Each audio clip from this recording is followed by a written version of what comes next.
A présenté la météo.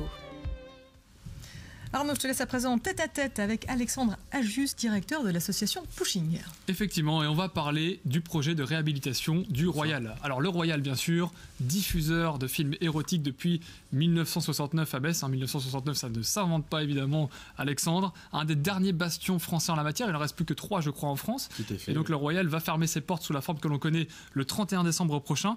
Alors on y annonce une nouvelle vie, du spectacle vivant.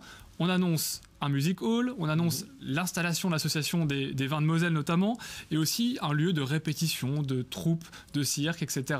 Un lieu de vie. On a du mal à y voir très clair. Qu'est-ce qui va s'y passer concrètement? Est-ce que vous pouvez nous renseigner sur l'avenir? Bien sûr, bien sûr. Déjà, il y a une équipe forte autour de ce projet, l'ensemble des bénévoles, et puis un noyau dur avec, je pense notamment à Arthur, Paul et Thibaut, qui sont vraiment des collaborateurs très proches et qui participent à ce projet de réhabilitation de la salle de spectacle. Parce qu'en fait, on est dans la salle de spectacle de l'Hôtel des Arts et Métiers de Metz. Des hôtels des Arts et Métiers, il n'y en a que 2 en France, l'un à Paris, l'un à Metz.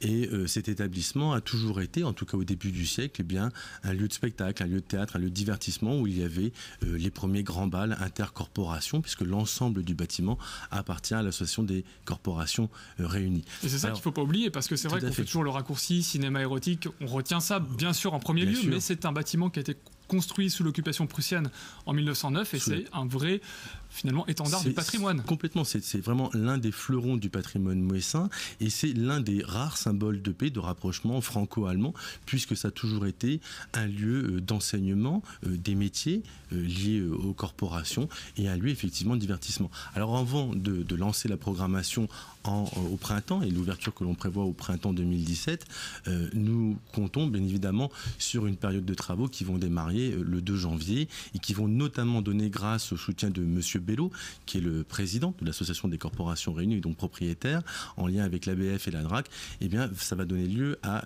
la réhabilitation. On va pouvoir redécouvrir ces fameux 200 mètres carrés de vitraux d'art qui sont maintenant occultés depuis près de 200 ans. On en a vu un extrait, un des plus connus, on va peut-être le revoir en image dans quelques instants, mais c'est vrai qu'il y a des vitraux qui sont cachés aujourd'hui qu'on ne voit même pas en fait. Qu'on ne voit pas. On peut les voir un peu rue Gambetta, mais ils sont occultés, on les voit, ils sont vraiment un peu de mauvaise facture. Là, l'enjeu, on a fait des premiers sondages, on retrouve effectivement ces 6 blasons des 6 corporations fondatrices. Et la chance que l'on a eue, c'est qu'au début du siècle, comme pléthore de théâtre de par l'Europe et en France, l'arrivée du cinéma muet, eh bien, il fallait occulter pour permettre la diffusion du cinéma et mettre au noir. Et on a eu la chance que ça a été plutôt très bien fait au sein du Royal. Pour réhabiliter le Royal, ce sont des fonds d'investissement complètement privés, il faut bien le signaler. Effectivement, quand vous dites on a un modèle économique un peu particulier, un lieu de réception, un écrin assez prestigieux pour les entreprises, les collectivités, les cérémonies familiales, et de l'autre côté, une programmation spectacle vivant musical, c'est un modèle économique qui n'est pas trop répandu, et donc les banques sont un peu frileuses. Donc, puis quand vous partez d'un cinéma érotique à la base, c'est encore moins simple. Donc je veux dire, après 3 ans, parce que ça fait 3 ans qu'on travaille sur le projet, on arrive aujourd'hui à créer un cercle vertueux, à créer la confiance. On a notamment les lycées, des filières des métiers d'art de Lorraine, je pense à Lunéville, Remiremont, Neuchâteau, le lycée du BTP de Montigny, de Talange, qui en fait vont, grâce au soutien aussi de Monsieur Esselin, utiliser le Royal comme chantier école. L'idée, c'est vraiment de s'inscrire dans la tradition des bâtisseurs, de retrouver le sens et de redonner aux Messins et au département de la Moselle ce fleuron de notre patrimoine et peut-être concourir à amener notre modeste pierre au classement de la ville de Metz à l'UNESCO. Parce qu'on en parle beaucoup en ce moment, évidemment. Metz concourt pour figurer au patrimoine mondial de l'UNESCO. Alors, on parlait tout à l'heure de quelque chose de rare encore en France, c'est-à-dire que vous allez installer un music hall, ce qui est très rare dans les centres-villes aujourd'hui. C'est vrai on a l'habitude de les voir dans des lieux, entre guillemets, un peu paumés, vous me pardonnerez l'expression, Kirchwiller ou encore Charmes, dans les Vosges. Oui, là, c'est un petit risque quand même, finalement, que vous prenez.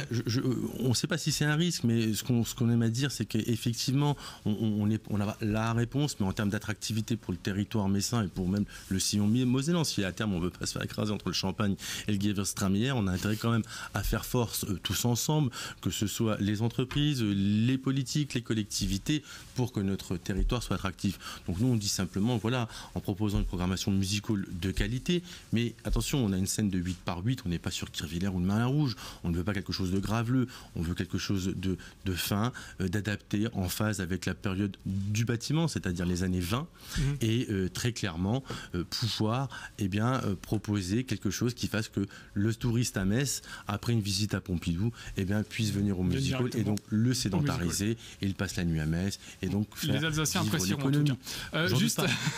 Juste un petit mot également, parce que c'est très important, c'est là que vous mobilisez aussi le grand public et les Messins, oui. C'est que vous avez lancé un financement participatif sur KissKissBankBank. Oui. Alors voici la procédure à suivre, vous allez sur le site KissKissBankBank et donc vous tapez derrière le nom de votre association Pushing pour retrouver le projet, vous tenter de récolter 30 000 euros avant le 25 décembre. Là, il y a quasiment déjà 1 000 euros aujourd'hui.